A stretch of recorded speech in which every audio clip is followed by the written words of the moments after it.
I know you're not responsible for this, Mr. Hines, and I'm going to go to you, Ken Thompson, as well. I mean, do you think it's fair for the unions and the police union to say they want all of that retro money back when the city says it could put the city in the hole? I could make a grand speech here and carry it out on the shoulders of all these cops who would like the money they richly deserve, but I have no control over that, and I am not going to pander on that issue. All right, Mr. Thompson, what do you think about that issue? My position is I support the police, but I'm not going to weigh in on that. I think my job is to keep us safe.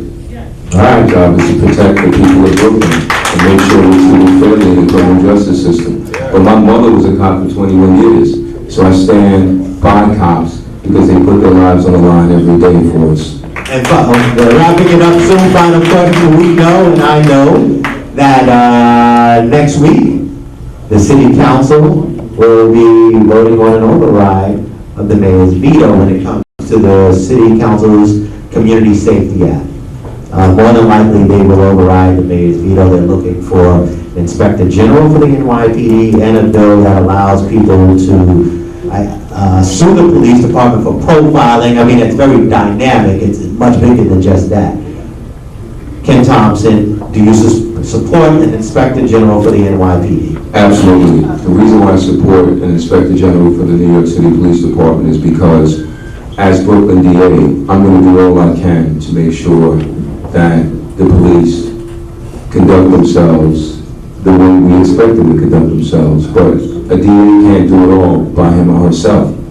An inspector general will allow another level of oversight of the police department. We have an inspector general for the CIA, we have an inspector general for the FBI, we have an inspector general for the U.S. Department of Justice, we have an inspector general for the LAPD, for the Chicago Police Department, and I believe we should have one for the NYPD. Yeah. And let me tell you why.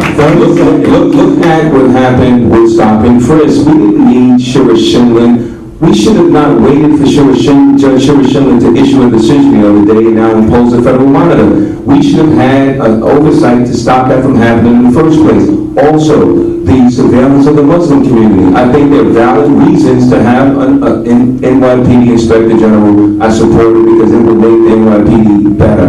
Yeah. 1 minute exactly. Wow. All right. I like that. 1 minute, Mr. Hines, on do you support the concept of an Inspector General? Why or why not? I told great young Councilman Giovanni Williams today, who partnered with me on the Safe Surrender, that I was the corruption prosecutor in New York State. I had teeth. I had grand jury power. I had power to tell the police commissioner, I want your daily corruption records on my desk the following morning. There is no teeth in this bill. That's what I told Councilman Giovanni. As far as having a bill that would limit profiling, why would I be opposed to that? We began teaching the cops in Brooklyn in 1999 that driving while black is not probable cause to stop someone. So anything that would chill the urge of someone to do something based on profiling, I would certainly not oppose. All right, so I'm just clear on that. Support the profiling bill, but not the Inspector General. Yeah. Okay. And if the Inspector General bill had teeth, I'd support that too. All right, very good. You told that really. All right, Mr. Ron Slade, sir, we're going to up. We're going to wrap this up, gentlemen. Give you a couple of minutes apiece. This is a big job. Chief Law Enforcement Officer of Catons County, Ken Thompson, what drives you? Why do you want this job? I want this job because I believe very strongly in fundamental fairness. I believe that the people of Brooklyn need to have a prosecutor who will keep them safe, but make sure that every community, every person is treated fairly and equally. We need to have one standard of justice here in Brooklyn. And Joe Hines has been in office for 23 years. I give him credit for that. But it's time to move on. It's time to go in a new direction. And we know that it's time to go in a new direction because he's lost control over the office. Innocent people have been convicted for murders that they didn't commit. One of them is sitting right here. We need to go in a new direction. We need new leadership. Now, he is going to point to the programs he started in 1990. I give him that. But it's not 1990 anymore. It's 2013. And we know from the tens of thousands of young black men who were stopped and frisked and Latino men who are innocent, he never opened his mouth. I've spoken to many of those young men and understand how degrading it felt to be humiliated. He's the top prosecutor. He had an obligation to come to their defense. He had to wait for Judge Shira Schindler to issue a decision this week saying that those young men had their constitutional rights violated. So we need to move on. We need to let somebody else serve as Brooklyn DA. What is he going to do now that he hasn't done in 23 years? It's time for somebody else. There is no lifetime appointments or positions in this country. If the president can only serve for 8 years, why should somebody be able to serve until they decide they want to walk away? And what I'm saying is this. Okay. I have given a clear record of standing up for Admiral Lima, Emmett Till, and the victim of DSK. I have given a strong record of accomplishment. I am prepared to lead the people of Brooklyn, and I ask that you vote for me so we can go in a new direction. All right.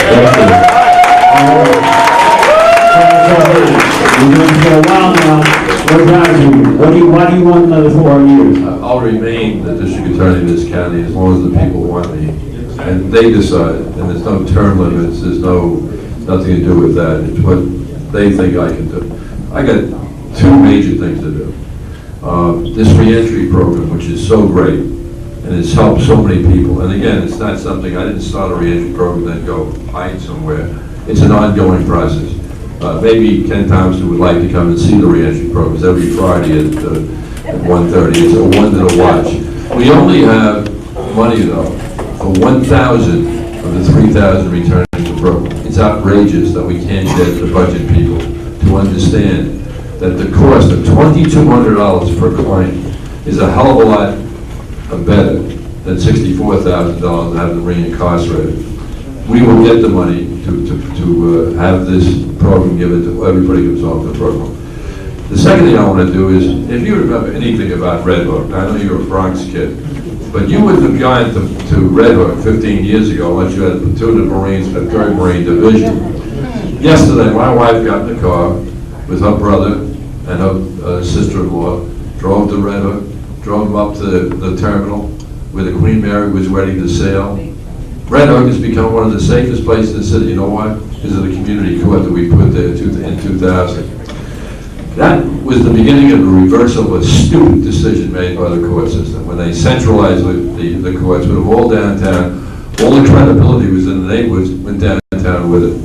And we could go from 10 blocks or 20 blocks from your home, see the municipal court, magistrates court, court of special sessions. That was all taken away from us. I want to give justice back to the community. I'm going to finish right now by simply saying to you that when Brownsville becomes the miracle of Brownsville, as Red Hook became the miracle of Red Hook, and the Brownsville court will be up in 2 years, I believe I can make the argument to the chief judge of the state, the mayor, and the new city council to reverse that dumb decision.